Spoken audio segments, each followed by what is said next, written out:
Assalamualaikum warahmatullahi wabarakatuh. Di video ini kami akan menjelaskan mengenai peristiwa pembantaian Westerling. Pernahkah kamu mendengar tentang peristiwa pembantaian Westerling? Sebelumnya, perkenalkan nama saya Syafira Wibianti dengan teman-teman saya Divina Azhara dan juga Imam Jalaluddin.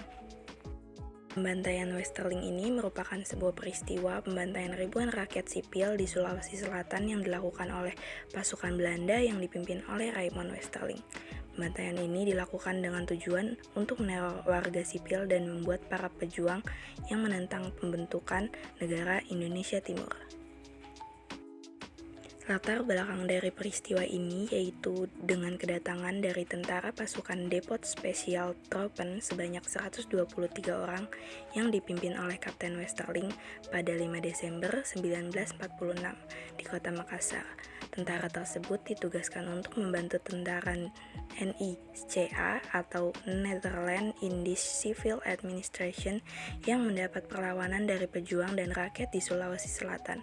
Pada saat itu, NICA ditugaskan untuk membantu membebaskan tawanan Jepang dan melucuti tentara Jepang di sana.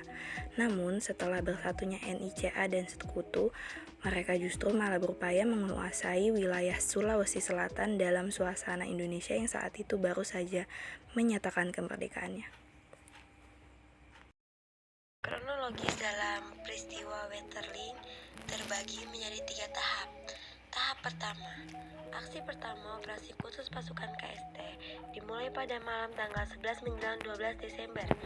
Sasarannya adalah desa Batuat serta beberapa desa kecil di sebelah timur Makassar, dan Westerling sendiri yang memimpin operasi itu. Pasukan pertama berkekuatan 58 dipimpin oleh Sersan Mayor H. Dolkens menyerbu Borong, dan pasukan kedua dipimpin oleh Sersan Mayor Instruktur J. Wolf beroperasi di Batua dan Patunorang. Westerling sendiri bersama Sersan Mayor Instruktur W. Uitenbogard dibantu oleh 2 ardonan, 1 operator radio serta 10 orang staf menunggu di desa Batua. Pada aksi pertama Westerling ini terbagi menjadi 3 fase dan menewaskan kurang lebih 277 korban jiwa.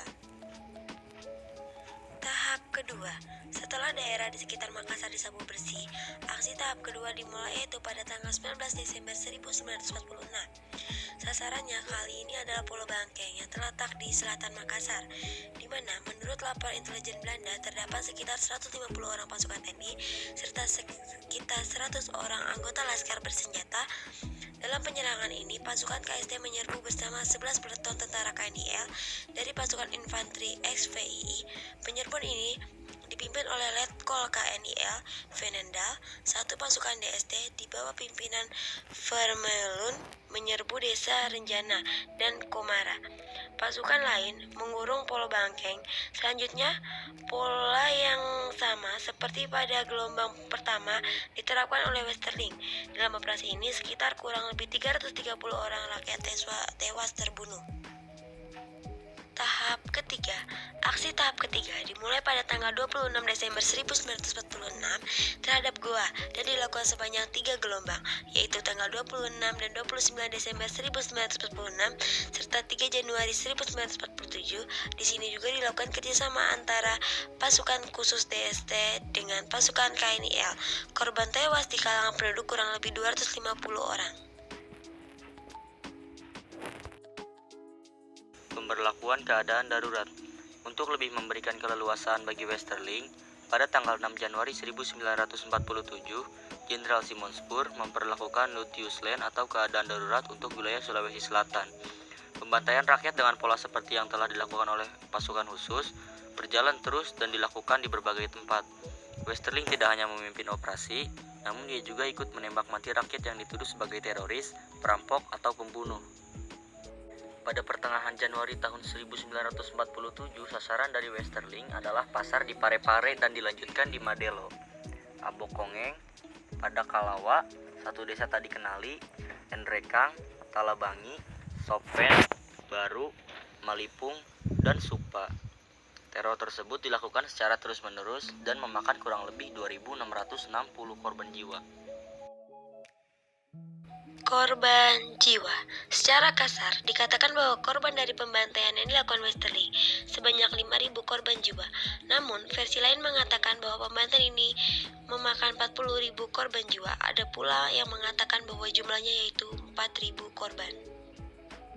Sampai saat ini masih tidak diketahui berapa jumlah asli dari korban pembantaian ini. Satu hal yang pasti, di Makassar terdapat jalan yang diberi nama Jalan Korban 40.000 Jiwa. Di sana juga dibangun monumen peti mati tepat setelah 28 tahun setelah pistol-pistol anak buah Westerling membunuh rakyat di tempat itu, 11 Desember 1947. Wali Kota Makassar, M. Patompo, meresmikan monumen itu.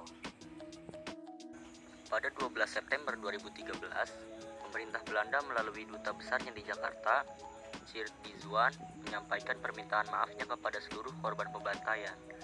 Kejadian selain itu, pemerintah Belanda juga memberikan kompensasi kepada 10 janda yang suaminya menjadi korban pembantaian tersebut, masing-masing sebesar 20 euro atau sekitar 301 juta rupiah.